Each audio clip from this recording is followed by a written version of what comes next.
everyone. Welcome to the conversation. Thank you so much for joining us today. This is Conversations from the Diaspora, a Building Africa's Future podcast. And as usual, I'm your host, your sister, and your friend, Nkiru. And today I'm joined by a lovely guest. Her name is Rukia K. She is an author and founder of Latina Looks Like Me, an empowerment brand dedicated to educating the world about the diversity and the beauty of the Latino culture. She is a Michigan native and a second-generation immigrant born to parents from Tanzania and Panama. She is an Afro-Latina who is proud of her culture and excited to have a platform that caters to our community. So we're really happy to have you here today, Rukia. Can you say hello to everyone? Hi, everyone. First of all, thank you for having me. I love your platform. I love what you're doing for the culture. Thank you. I wish you much success with this, and I'm so grateful that you have me on your show. Thank you so much.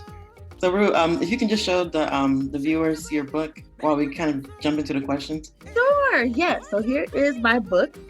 It's Latina Looks Like Me. It's also available in Spanish, but yes, this is the book that I wrote. Very beautiful book, everyone. She let me read it, and I was in love with it. I love children's stories, and especially the message behind it, which we're definitely going to get into in today's show. So, Ru, let's just jump into the questions. You dedicated the book to your inner child, specifically to 10-year-old Rukia. And I know a big part of your brand is on youth empowerment for young girls in particular. So can you tell the listeners and the viewers a little bit about your childhood and why you needed a book like this growing up? Absolutely. So I grew up in a pretty culturally rich home. Both my parents, they migrated to the U.S. in the 80s. And one thing that I admire most about my parents is that they stayed true to their cultures. So growing up, I grew up on both of their traditional foods, hearing the language, the music, just the overall culture. So, I'm very grateful for that experience.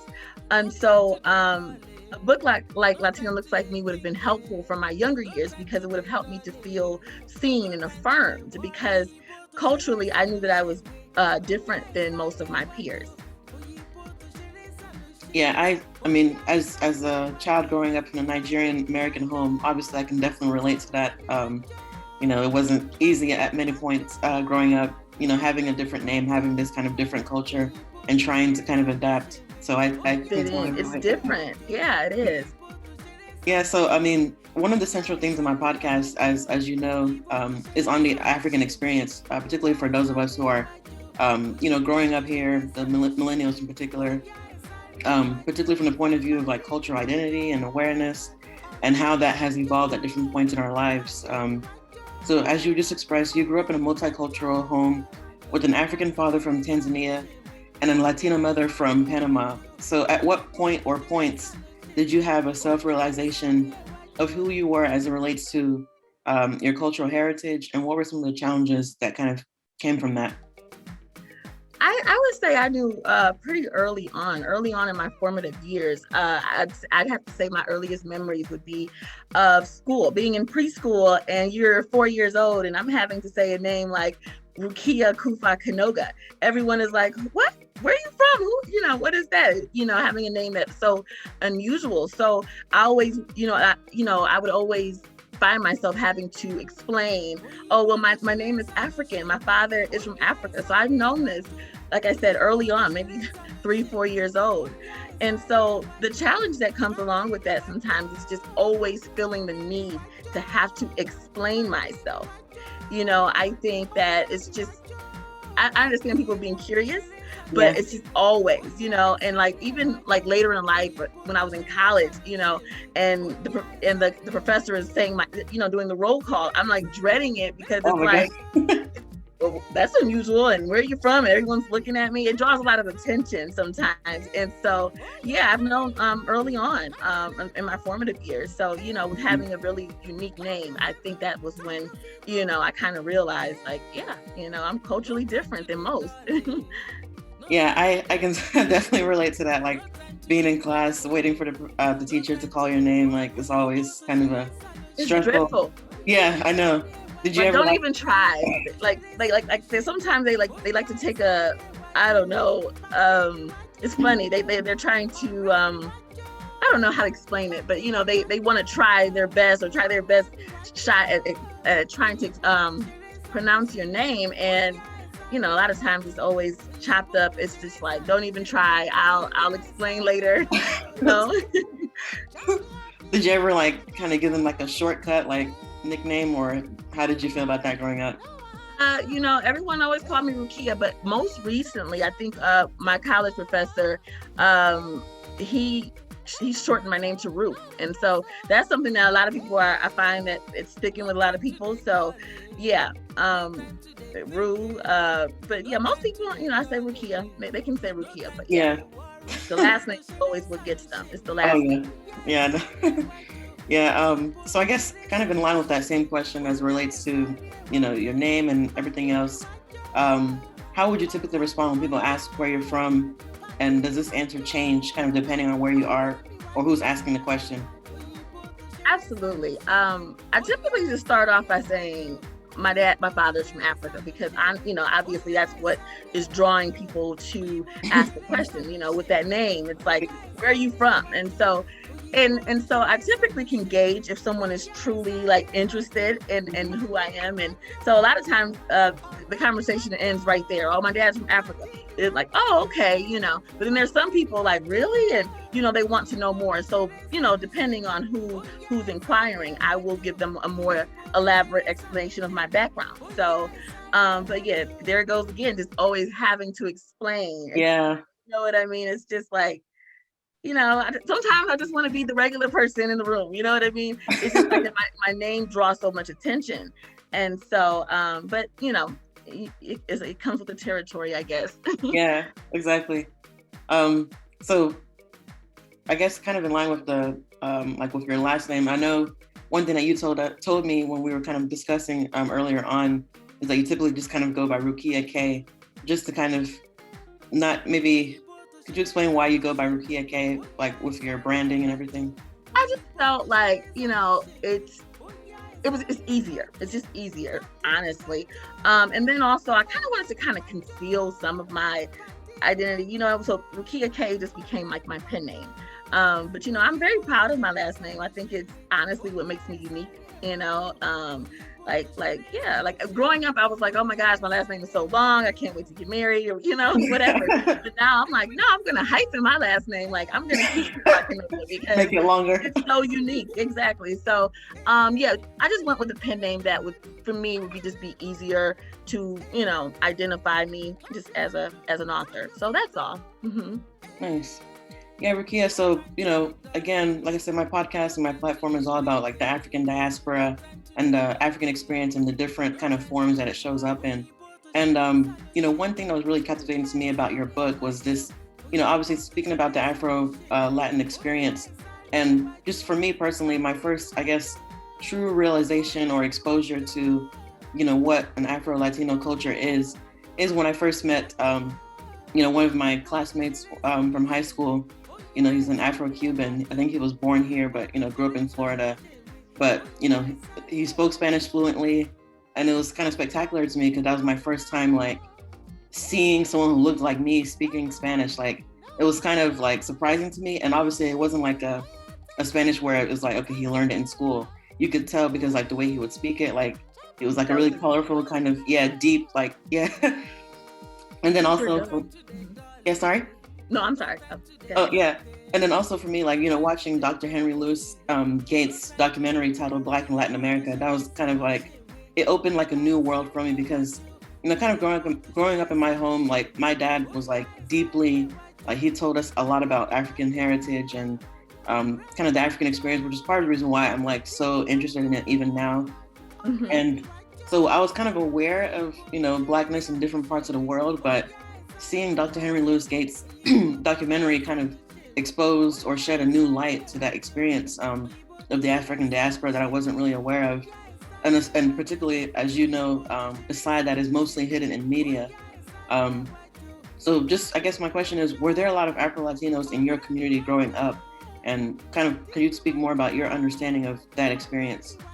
Absolutely. First of all, that documentary that you're referring to, it was amazing. It's profound.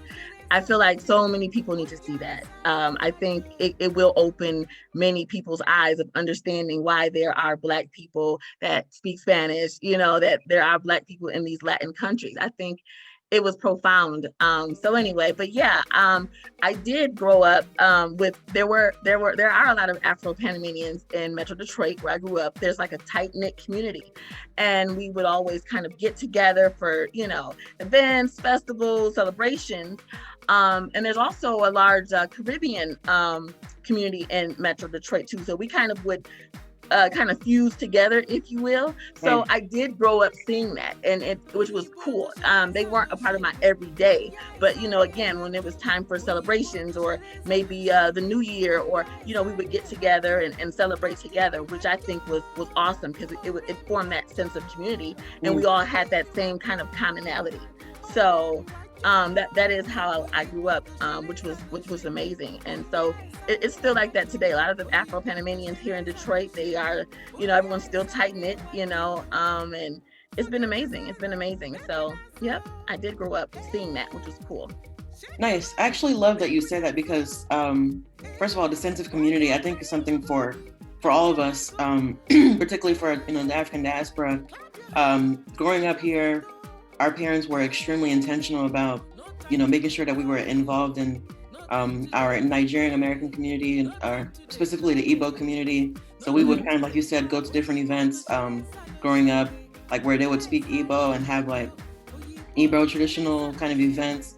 So I love that. And I think it's an important kind of element for those of us. It really is. Yeah. It really is. Yeah, we had parades. I mean, waving the Panamanian flags. It was awesome. And even though I'm not directly from Panama, it gave me that sense of appreciation and pride to be of this culture, or be, an extension of it. So, yep. And it's the same way too with the African community too.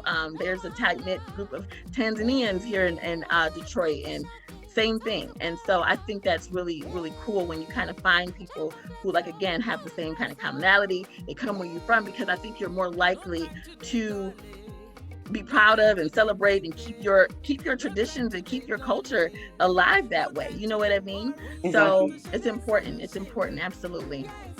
That really is beautiful. And actually, Rukia, I'm not sure if you mentioned this at any point before, but like, were you really close to the African side of your family as well, or is it kind of a good mix of both, or one side or the other? Yep, absolutely. So I would kind of say it's equal, like it's even.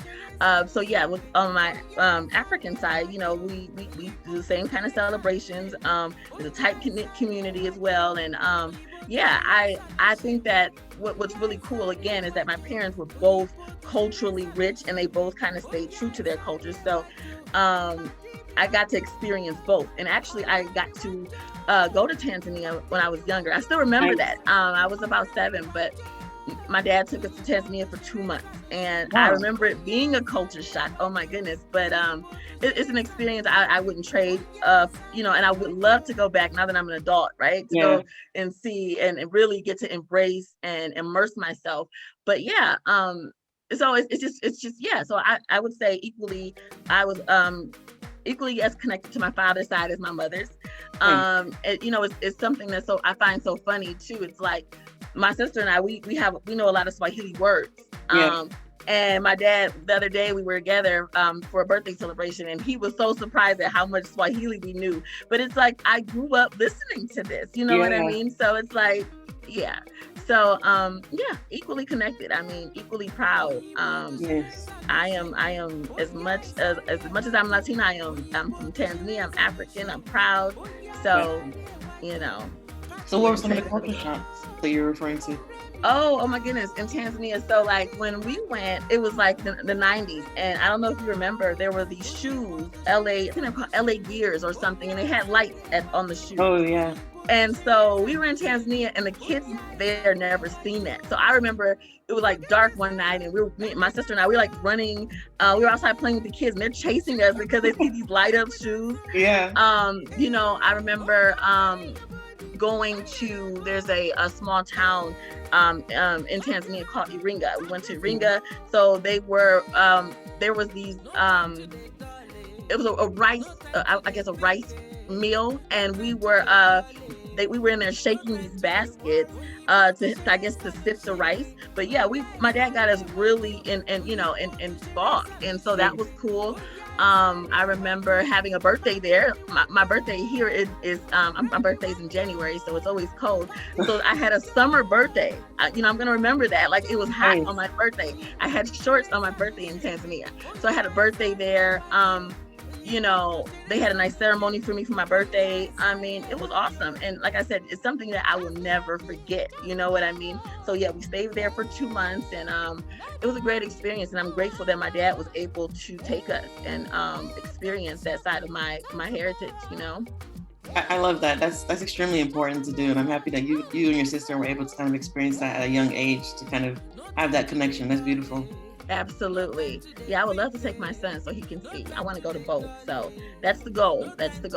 Nice. So Rukia, just on the topic of representation, which of course is a big kind of key word we've been hearing for the past few years now.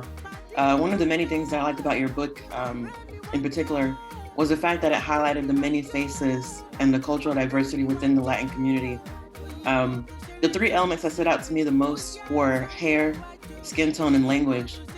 And I think it was powerful that you opened the book talking about skin tone, because I think that's kind of what the main maybe idea with the title Latina Looks Like Me, talking about the skin tone, talking about the hair, talking about maybe even how you speak, how your Spanish might be different from other types of Spanish.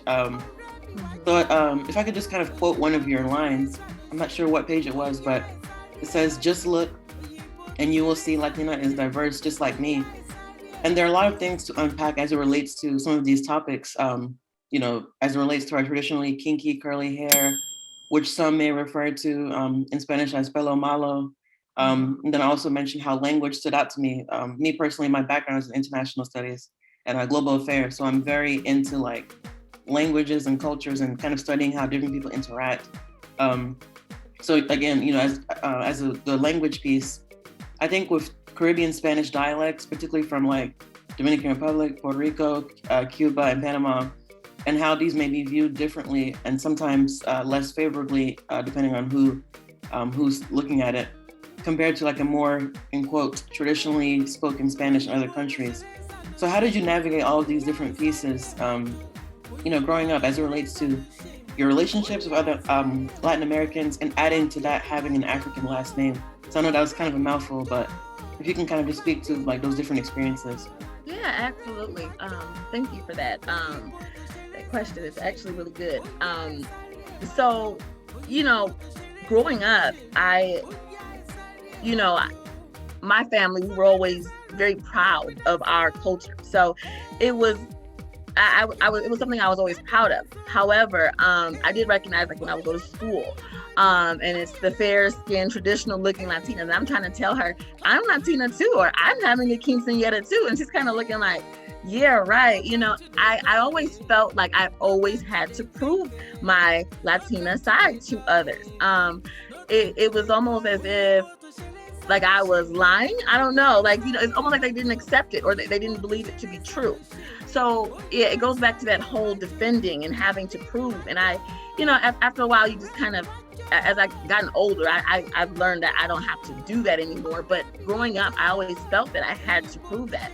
But again, my family, very culturally rich, very proud, of who we were. And so it was a challenge to navigate, but also having an African last name, it didn't make it easier to prove to people that I am Latina. You know what I'm saying? Like it's amazing. And so anyway, I'm glad that now, in this day and age, people are becoming more aware and understanding the diversity that exists within the Latino culture, which is awesome. So I think that with the prevalence of social media, all of that, the TikToks, all of those things contribute to, making people more aware. And I'm grateful that that's happening, because, it's been time. You know what I mean? It's been time. We've been here. Afro-Latinos have been here. Right. And I feel like, wow, I think that even with like the surge of like, was that Love and Hip Hop, the Amara La Negra, I don't know if you're familiar with her, but she's someone that, kind of brought and shed light to that too, you know, the Black Latina. So again, I'm very proud, and you know, and I'm just happy that it's finally people are starting to understand. Nice. Rukia, actually, now that you said that, I just got reminded, because I know, you know, growing up, I've heard like many people say, oh yeah, you know, my mom is like they'll say something like, oh, I'm not Black, I'm Puerto Rican, for example. I remember hearing that at different points growing up. People would say, oh no, I'm not, you know, like they would kind of disassociate from, I guess, Blackness and say, you know, that they're this other culture. And then, you know, other people kind of looking at them saying, oh no, you can't be a Latina, or you can't be a Latino, you're Black. So there's been this like misunderstanding for a long time of, you know, what that experience is, what it means to be both, you know, have that African heritage and then have that Latino heritage as well. And I think, you know, this is something that people have to kind of learn to, well, you know, with people like you who are writing stories and having these books and these conversations, I think more people are going to be exposed to the idea and the like you said, Afro-Latinos have been here for a long time. It's just, if people are not aware, or people don't have a proper understanding of it, because most people, when they think of Blackness, it's only from a African-American perspective or a continental African perspective, and then to some extent the Caribbean, but they don't take into account like other parts of the Caribbean, other parts of, you know, like South America, for example, Central America, for example, and other places where, you know, the African diaspora is. So yeah, I mean, because like there's Afro-Germans, you know, yeah. you understand? It's Afro-Russians. It's not just exclusive to Latinos, but a lot of people don't know that, and I don't know if that's, you know, maybe that was intentionally done, you know, you understand, like maybe, you know, so, but yeah.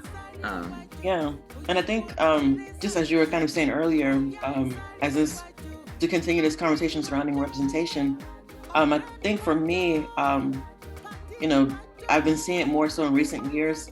There has been a push for Afro-Latinidad, and more countries are, like, I guess, openly acknowledging their African legacies and heritages, with more people identifying as Afro-Latinos on the census. And I'm specifically thinking about Mexico recently.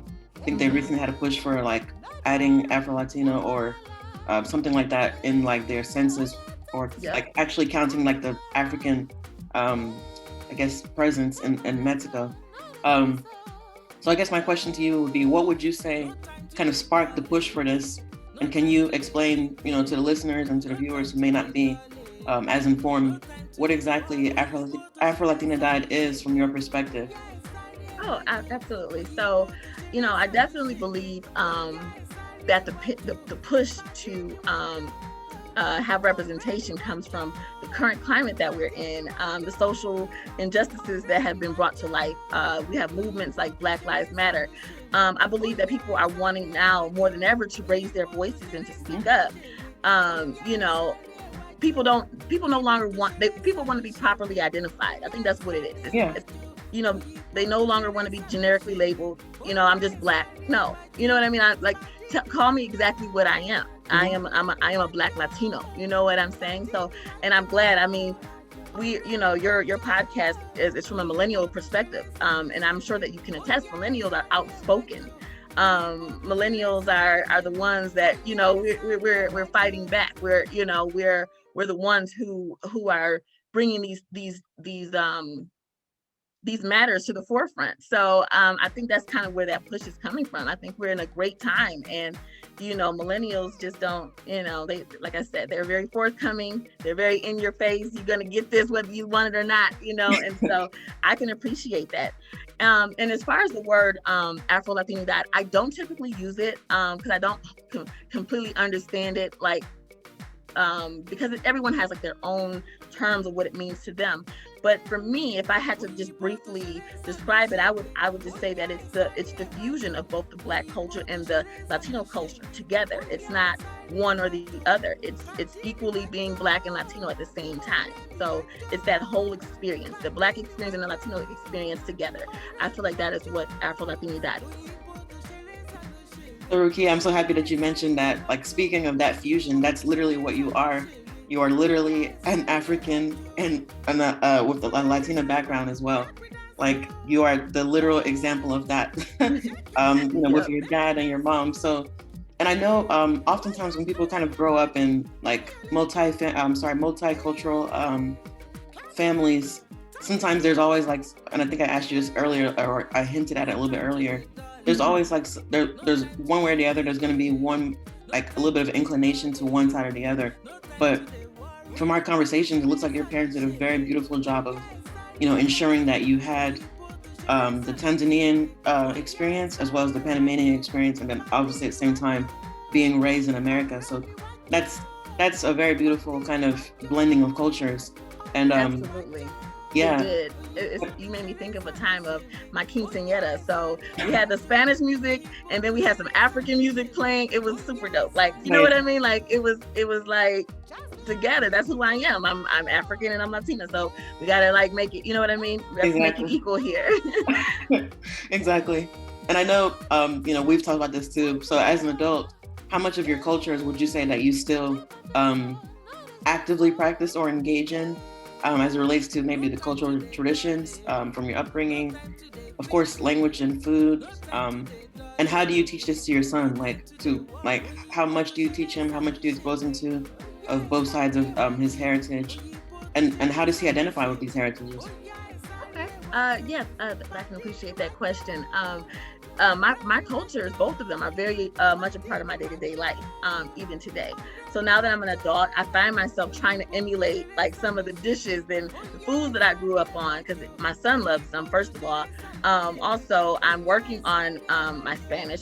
I'm working on becoming completely fluent, and after I master Spanish, I'm going to go on to Swahili, because I absolutely love the Swahili language. I feel like it's a very beautiful language, very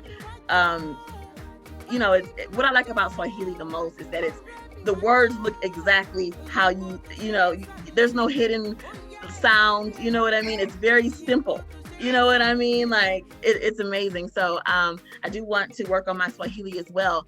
But yeah, I think that my son learns just from seeing me implement these practices day to day. I listen to salsa music, I listen to African music, and so the cool thing about, like I said, my family, we still eat these traditional foods. Mark loves them.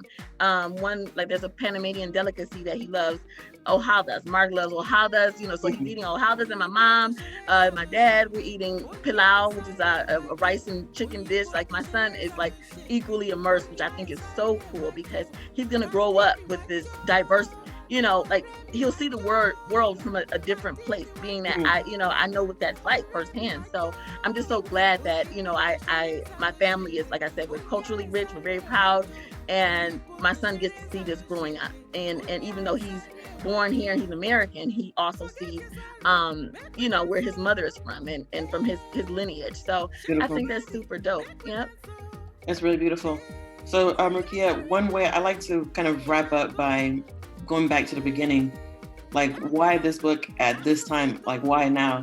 And also, I just wanted to highlight the fact that I found it so beautiful. Like, going on your page, your Instagram, seeing your nieces and other beautiful young children kind of looking at your book, reading your book. I saw the joy in their faces kind of lighting up as they read the book, as they kind of saw that this is something that their aunts or wrote. Like, why is this book important to you at this time, and what can you, I guess, share, or what are some of your hopes for maybe young girls who are growing up, and young boys too, who are growing up with like an experience as yours? Absolutely. I felt like again, the time was, there's no better time than now, again, with the current climate that we're living in. But it's funny because Latina Looks Like Me 2 years ago was not even a concept. It slowly, I got this download from God, literally. Like, it slowly started off, I think it was like a coloring book idea. And then, and it took it. But once I realized, so as I was working with an illustrator, I realized I have something to say. So I have some text to write. And so literally it started, talking to my mother, having conversations with other Afro-Latinas, it started to slowly come together. And for me, it's important that this book is important because I don't know if they're, I want other Afro-Latina girls to grow up feeling affirmed and seen. First of all, I don't want them to grow up with the insecurities that I grew up with. I grew up very insecure because I never felt like I fit in with my Black American friends. Oftentimes, like, some of my friends would come over and they don't know, so they'll look at some of the food. What's that? So I always felt different, all the time, and I never felt like comfortable until I became older. So Yeah. a book like this is important because I feel like it's going to affirm and show girls that you are unique. Embrace your uniqueness, embrace your coily hair, embrace your nose, all the things that I grew up insecure about. I think that for girls especially, it's important to have a high self-esteem. You have to love yourself. I think that so yeah, I really want to help contribute to that, building the self-esteem and also teaching others. I mean, I won't even say that this book is just for Latina girls, because so many people don't understand that Latinas can look, you know what I mean? There's a line in my book, like one line in my book is, when you see Latina, what do you see? Did you know that Latina can look like me? And I want people to understand that they can look, that she can be dark skinned. People don't know Lupita Nyong'o. She's Afro-Latina. You know what I'm saying?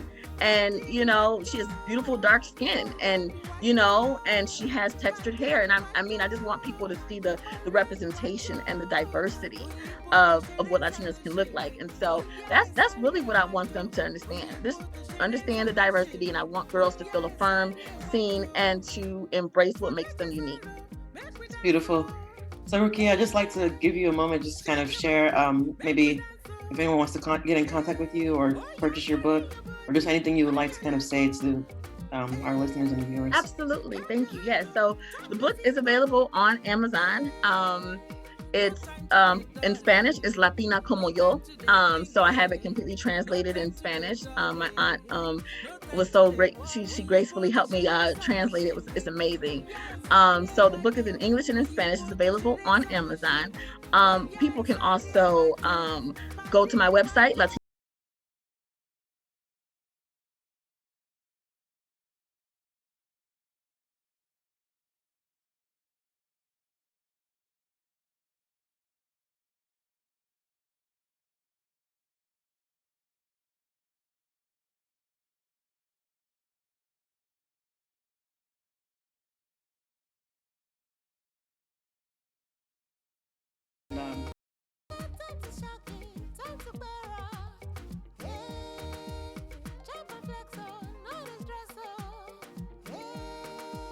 No time to take